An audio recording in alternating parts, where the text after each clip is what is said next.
Ay, ano ba 'to? Totoo nga ba talagang napakalala na ng sakit? Eto yung mga nakikita kong post sa social media ngayon mga kababayan 'no. Um, Sinasabi nga na ang sakit daw ay tulad daw ng sakit nung yumaong presidente na si Corazon Aquino. Oo, yan daw ang magkahalintulad daw ang sakit ha. Eto si Doc Willie O mga kababayan ay may explanation diyan sa sakit na yan 'no ni Presidente Marcos mga kababayan. Hindi natin ipinapanalangin na mawala si Presidente Marcos bagkus ipinapanalangin natin na siya ay gumaling, at makapaglingkod pa sa atin mga kababayan at maitama niya yung mga maling nangyayari ngayon lalong-lalo na po yung matinding korapsyon. Pati ang issue ng ewan ko ba, issue ba talaga yang China na yan? Kasi 'di ba, kahapon nga, nagkaroon ng ano diyan sa Senado at tila ba, gusto na nila makipaggiyera. Ayaw namin ng giyera, gusto namin kapayapaan dahil wala talaga tayong laban sa China. Anyway mga kababayan, muli ang inyong lingkod, Balita ni Kuya Rans TV ay magbibigay lang ng konting komento dito sa video ito, ni, Doc Mata 'no from SMNI, Pulso ng Bayan. Alright, at may explanation siya dito tungkol dito sa sakit na ito ni PBBM. Pakinggan natin si Doc, Mata sa kanyang paliwanag tungkol sa sakit na ito. Pagka diverticulitis, kailangan din ng marami pang test at karamihan po ay kailangan mo ng gamutin. Yeah. So, in a sense, it could be preventive lang ng diverticulitis. Baka mild pa lang yon kasi nga nakauwi ka agad. Oo nga Kasi naman. basic nga, lalo na pag senior citizen at may naramdaman at inadmit sa gabi, karamihan ay hindi ka agad napapauwi dahil tinetest pa po. Hindi talaga siya totally na mamana. It's more on Oo nga 'no, sana mild lang talaga 'no, hindi malala. Ang kumakalat kasi ngayon sa iba't ibang social media platform na nakikita ko, malala na raw mga kababayan. Hindi naman natin ipinapanalangin na malala yan, bagkus gusto nga natin na maging okey ang kanyang kalagayan, 'di ba? Oo, ayaw natin na tayo yung mag-aano, siyempre may Panginoon tayo na siyang ano diyan, wala tayong karapatan na magsalita ng ano 'no. Pero ang dami ho talaga ang nakikita kong komento, post na tuwang-tuwa sila. Tuwang-tuwa sila sa ano na ito, balita na ito, pero hindi natin dapat yan ikatuwa mga kababayan 'no. Hayaan natin na ang tadhana ho ang umano diyan, alright? Kasi nagkakasala pa po tayo, nagkakasala pa ho tayo. Ngayon, etong sakit na ito, sabi nga ni Doc Willie Ong, hindi naman talaga malala, 'no? Kasi kung malala yan, baka naka-ano na, nakakuha na, tawag dito, naka-confine na diyan sa kung saan mang ano. Pero sabi nila, palabas na lang daw yun, yung nakalabas agad. Yun sinasabi nila, yung mga nababasang palabas na lang yan para kunyari ano, okey na okey, malakas. Yun ang mga nababasa kong comments. 'Di ba, nakita niyo naman dun sa video ni Auntie Claire, 'di ba, na-interview niya pa nga si BBM, pero marami ang nakapuna na para bang sa mukha ni BBM ay tila may iniinda siya. Tila may iniinda siya. Alright, ngayon sabi nga, kunyari lang yan lumabas na agad. Baka nasa ospital yun habang in-interview ni Auntie Claire para lang maipakita sa publiko na okey siya. Well, sa'kin naman sana nga po okey na okey po ang ating presidente 'no, sana hindi malala ang kanyang karamdaman. Okey, tuloy natin 'tong ano ni Doc Eric Mata. na nahulog po talaga ito sa lifestyle, sa ating mga eating habits, sa lack of exercise. Yes, katulad na din po ang stress.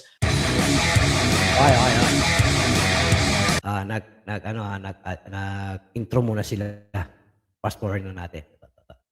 Natawag na diverticulitis. Yan. Ano ho ba itong diverticulitis, Doc, sa simpleng paliwanag po? Well, ang diverticulitis, kung makita nyo may tis sa ending, ibig sabihin infection yun. Katulad po ng tonsillitis, ang diverticulitis is another infection. Pero saan ito? Diyan po yan sa large intestine. So bakit nagkakaroon ng ganyan? Nagsisimula kasi yan as parang outpouching nung ating malaking bituka o yung colon. Naalala ko meron akong kaibigan na ganyan din ang sakit niya, namatay nga lang yun. Kasi yung kanyang bituka ay pumulupot na. no, iba namamaga na raw tapos hindi na tumatanggap ng pagkain. Oo, hindi na nakakapag-ano ng pagkain, yun namatay yun. Bata pa yun, namatay. Siguro mga nasa wala pang 30 anyos yun. Dahil nga po, nalilipasan ng pagkain at may bisyo yun eh, may bisyo kasi yun eh. Oo, yun nga, no, bisyo niya eh nagsashabs. So, pag nagsashabs, walang kain-kain, mga kababayan, hindi kumakain. Kulang pa sa tulog. Doon, yun ang nangyayari sa kanya. Dahil nalilipasan ng gutom, napapabayaan yung kanyang no, pagkain. Ayun na nga ho ang nangyari. Yung kanyang bituka ho ay parang sabi nagbuhol-buhol hanggang sa namaga, hindi na tumanggap ng pagkain, kaya yun ang kinamatay niya. So, parang ganito rin ho ang nitong sakit ni BBM, yung diverticulitis. Hindi kulitis diverticulitis. Sinearch siya ni Jojo de Guzman yung pinaka-meaning niya related niya sa yung mga nagco-cocaine o nagpupulburo. Yan sinearch niya yan eh. Pero hindi natin sinasabing gano'n ng ating presidente. Ako gusto ko talaga gumaling si Presidente Marcos. Para mapaglingkuran na tayo at may talaman niya yung mga maling nangyayari ngayon. Lalo na yung korupsyon. Okay, tuloy natin to.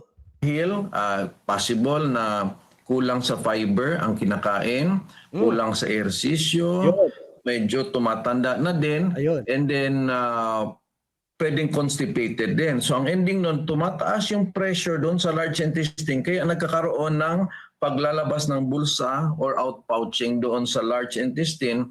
Ngayon, pag merong infection doon sa pouches na yun, parang mga bulsa na yun na yung tinatawag nating diverticulitis. Kung wala pang infection, ang tawag doon ay diverticulosis. Kung may infection na ay diverticulitis. So more on infection po siya ng malaking bituka.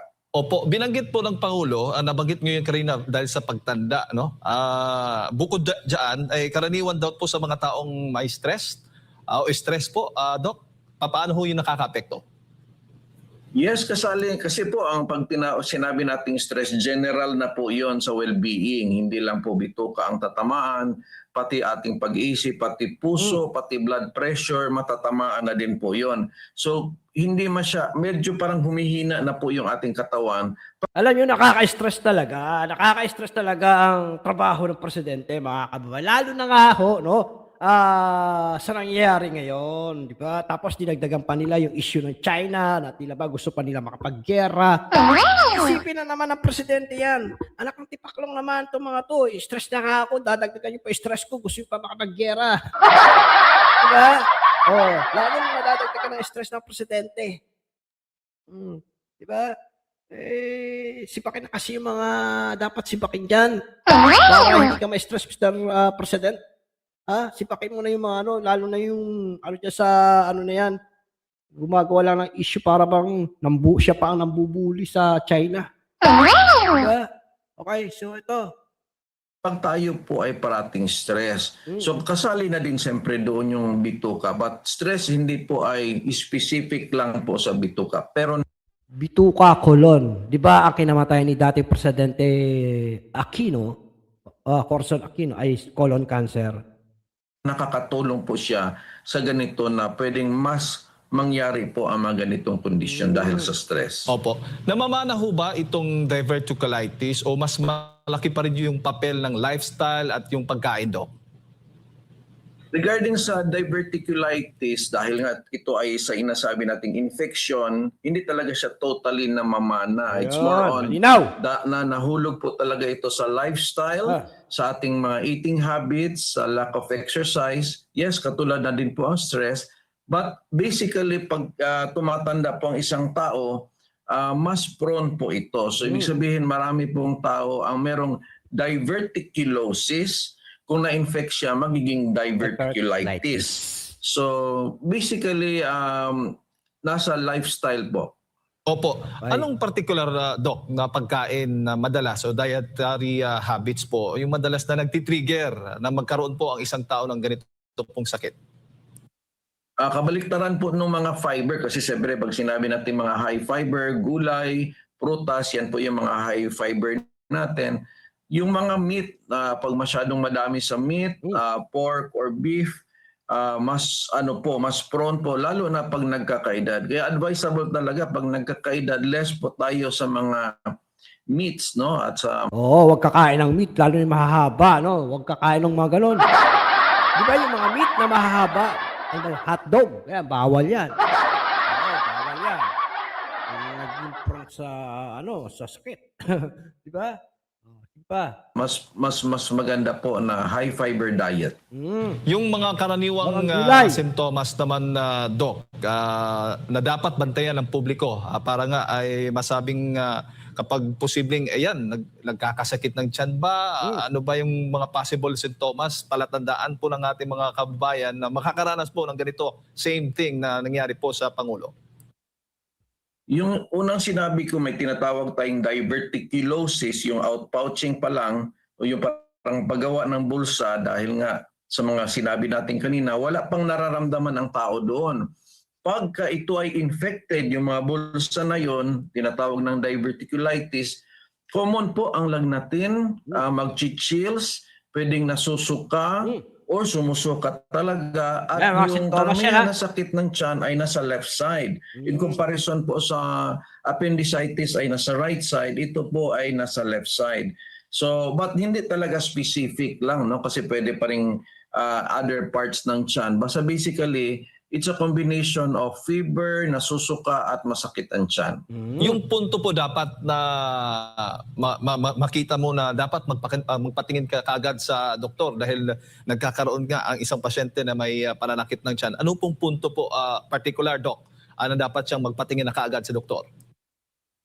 Pag persistent po yung sakit ng tiyan, actually any part ng tiyan ay kailangan talagang magpa-check up. Although mas common yung alam nating appendicitis na sa lower right side. Yun kasi inoperahan talaga ang appendicitis. Mas concerned tayo sa lower right side ng tiyan. But kung other parts ng tiyan ay masakit at persistent po, no? Kahit hindi sa right side, pwedeng sa left side, kailangan talagang magpa-consult na kaagad dahil marami pong piyesa ang ating tiyan, hindi lang po bituka, may atay pa, may pancreas pa. So yung persistent po, kailangan po talagang dalhin sa doktor para po ay ma-assess kaagad. Oo. Gaano ho ba ito kadelikado, Doc? May mga kaso ba na life-threatening na ang diverticulitis? Well, pag pinabayaan mo yung diverticulitis, dahil sinabi ko ito ay isang infection, may nana yan. Pag pinabayaan yan, tinitiis lang or ininuman lang ng mga pain relievers, pwedeng lumala yung nana. Alam nyo naman tong nana, bumubutas ito. So pwedeng mabutas ang bituka. Pag nabutas ang bituka, lalabas siyempre ang dumi, pasensya sa nakikinig. Delikado po yon, no? Pwede po tayong mamatay dahil sa infection. Kailangan kaagad ng immediate operation kapag ganito. Pero kung sa simula pa lang po, antibiotics ay talagang nakakatulong. Ang doktor na po ang magde-decide kung oral antibiotics or dapat ba siyang i-admit at sa dextrose idadaan ang antibiotics. So, pwedeng delikado pero pwedeng agapan basta maaga po. Opo, paano yung sa kaso naman po ng Pangulo, sumailalim siya lamang sa medical observation, gaano ho ba o ano po ba yung ipinahihiwatig nito tungkol sa severity ng kanyang kondisyon?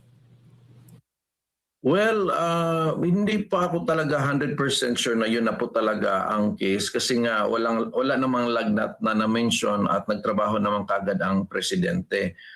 So actually pagka diverticulitis kailangan din ng marami pang test at karamihan po ay kailangan mo ng gamutin. So in a sense, it could be preventive lang ng diverticulitis. Baka mild pa lang yon kasi nga nakauwi ka agad. No? Kasi basic nga, lalo na pag senior citizen at may naramdaman at inadmit sa gabi, karamihan ay hindi kagad napapauwi dahil tinetest pa po. So in a sense po... sabi nga daw, na-admit para inuwi din. Sabi nila. Hindi natin alam kung talagang totoo yun. Pero meron namang vlog si Auntie Claire na in-interview niya ito si PBBM at okay na okay naman daw. Pero kita naman sa mukha ni BBM habang nagsasalita siya na may iniinda siya. Ha, mga kababayan. Pero sa akin naman, sabi ko sana hindi malala ito sakit ng ating presidente. no? At nasa gano'n, makapagtrabaho pa siya, mapaglingkuran pa tayo, at higit sa lahat, may tama niya yung mga nangyaring mali ngayon, lalong-lalo na yung korupsyon. Lalong-lalo na yung mga kaguluhan na pinagtatalo ng China, gusto makipaggera sa China. Dagdag stress yan sa presidente natin. Ayaw natin ng gera. Okay? So, sabi nila nakauwi. O, yun din ang alam ni Doc Pata. Pero may mga nagtatanong ngayon. Kasi meron ako nakitang post na hindi raw nakadalo ang presidente. Hindi raw nakadalo na supposed to be dapat daluhan ng presidente yon. Pero hindi siya nakadalo, mga kababayan. Nasaan ngayon daw ang presidente? Ano nga ba talaga ang totoong kalagayan ng presidente? Yun ang tinatanong ng karamihan ngayon. No? Wala ho silang update. Wala silang maipakita. Sana nga mag-interview si Auntie Claire para ipakita sa madlang people kung ano talagang ni BBM. No? Ang kanyang kalagayan. Baka mamaya, di ba? Malaman natin yung concern tayo sa presidente, di ba? Kayo ba, concern ba sa kanya? Sige, tuloy natin to. Kung diverticulitis only, mahulog pa lang siya sa mild and it could be oral medication lang po yung binigay. So kailangan ng antibiotics, parang ganun lang po, at walang need na o kailangan na parang operasyon, parang ganun po, Doc? Yes po, kung simula pa lang, mild pa lang, yes, oral lang po ang binibigay. Po. Doc, bago ko lang ipasa kay Partner Admar, yung mga bawal na pagkain naman o gawain na habang nagpapagaling ang isang tao yan ang maganda. Yan ang magandang tanong. Na may diverticulitis. Well, ang hindi ko pa na-mention, kunwari, naninigarilyo, yan, mas prone po. And obesity, pagka hindi natin control yung ating timbang, pwede pong mas prone po tayo. And then yung hindi regular na pagdumi, yung gusto nating pinipigilan, no? So, bawal yon. So, kailangan regular ang pagdumi. Kaya, advice yung high fiber dahil mas lumalabas ng smooth, no? Kasali na din doon yung walking, exercise dahil mas lumalabas ng smooth yung ating dumi in comparison lang po sa sedentary lifestyle na pahiga. Ako nga, Doc, sa sobrang dami ko ng walk gusto ng kusa lumabas yung aking pupo Kahapon. Share ko lang. Kahapon, sa area ako kasi nagsa-shopper rider ako Ramdam ko na naman yung ng tiyan ko Kaya buti na hindi naman nangyari. Anyway, tama 'yon. Dapat yung mga nakasanayan ni PBBM, 'di ba? Sabi nga ni BP Sara, maaga pa lang 'to, nagiinom na, 'di ba? Tigilan niya muna 'yan. Baguhin niya na yung kanyang lifestyle, yung nakasanayan mag-inom, kung naninigarilyo man siya, kung anong klaseng sigarilyo, tigilan niya na 'yan. Sundin niya ang payo ng doktor kung gusto niya talagang mapahaba pa ang buhay niya at manatili siya sa kanyang posisyon. Kasi nga, kapag talagang malala na siya, siguradong na siya dyan, di ba? So sana hindi malala ang kalagayan ng presidente natin. Basta ako, yun ang kayo bahala kayo kung anong gusto yung mangyari. Basta ako, sana hindi malala. Yun lang. Sundin niyo lang ang payo ng doktor. Gaya na sinasabi nga nito si Doc Mata. Higa pa upo all day, hindi po healthy sa katawan yon. And then, balik tayo doon sa diet na avoid tayo ng too much meat. No? Hindi po advisable na too much meat. Pwedeng may meat pero wag po too much. And i-balance po natin sa fruits and vegetables. Doc, may buntag si Admar po ito. Clarify ko lang, common ba ito na klase ng sakit? Kasi yung trabaho naman siguro ng Pangulo, marami din naman siguro mga Pilipino na nasa stress, pagod, nag-overtime. Marami pong mga ganyan din po sa ating mga kababayan. Pero yung iba siguro, ngayon lang nakarinig nitong ganitong klase po ng sakit, Doc. Ako ngayon ko lang talaga narinig yung diverticulitis na yan. Alam ko lang, narinig ko lang colon cancer. Yung kinamatay nung dating presidente, Cory Aquino, colon yun doon sa kaibigan ko nga na namatay rin, bata pa lang namatay na colon din yun. Colon cancer din yung kinamatay. Yun nga, dahil nga sa nalilipasan ng gutom, hindi kumakain sa tamang oras dahil nga minsan batak nakapulburon So hindi makakain. Ayun nangyari sa kanya, yung bituka niya na hanggang sa yung kagaya na sinasabi ni Doc Mata. Sa presidente naman mukhang naagapan naman daw kasi nga isang gabi lang naman siya nag-ano sa ospital, tapos nakauwi na agad at ang hindi lang natin alam kung ano talaga ngayon ang kalagayan ng presidente. Kasi marami ang nagtatanong, mga po sa sa social media mga kababayan, hinahanap ang presidente. Ano nga ba talaga totoong lagay ngayon ng presidente? Kasi may mga dapat siyang attend na mga pero hindi siya nakadalo, eh. So, 'yan ang abangan natin. Baka magbigay ng update si Auntie Clar. At may panawagan nga pala si Auntie Clar, huwag daw ikatuwa yung nangyari sa presidente. Oo nga naman, huwag nating ikatuwa 'yan mga kababayan. Huwag nating ikatuwa 'yan. Basta ako, panalangin ko na gumaling ang presidente natin. Po, no? Actually, yung diverticulosis, mahulog yung common, no? Yung diverticulitis, yun yung na-infect na yung diverticulosis, no? As I said, diverticulosis is yung nag-outpouching dahil nga sa lifestyle. Occasionally, pwedeng ma-infect yun. And yun ang isa sa mga differential diagnosis pag isang pasyenteng may sakit ng tiyan. So lalo na mga senior citizen, pag masakit ang tiyan, nagpapacheck up, common po sa mga internal medicine, sa mga doktor na iniisip ito aside doon pa sa iba pang mga sakit katulad ng ulcer, iniisip do appendicitis, and of course yung mga other colon issues like mga tumor, kasali yun. Pero iniisip talaga doon ang diverticulitis. So in a sense na iniisip ng mga doktor ito na kasama sa possibilities, Okay. it's still under sa level na possible and common. But it's not that very naririnig o nangyayari. So, ayan. Yan ang ni Doc Mata, no? Common yan sa mga may edad na, sa mga senior. Yang ganyan, Although, meron kasi talaga na senior na may sakit na ulcer, kung appendicitis. Pero ang kasi talaga doon mga doktor ay, yun na, isip niya, diverticulitis or diverticulosis. No? Yung diverticulitis, yun yung nagnanana na. Yun. So yung diverticulosis, hindi pa masyadong Ngayon, ang kay BBM yata, diverticulitis. So, baka kaya pang daanin sa gamutan. No? Painom ng gamot. Ngayon, eto ho mga kababayan. Kung napanood niyo yung vlog ni, eto to, share ko lang Yung vlog ni Alvin. Actually, silang dalawa ni BP Sara. Nagulat si BP Sara, hindi niya alam na ito pala si BBM ay may sakit. Nagulat siya. Today, ma'am.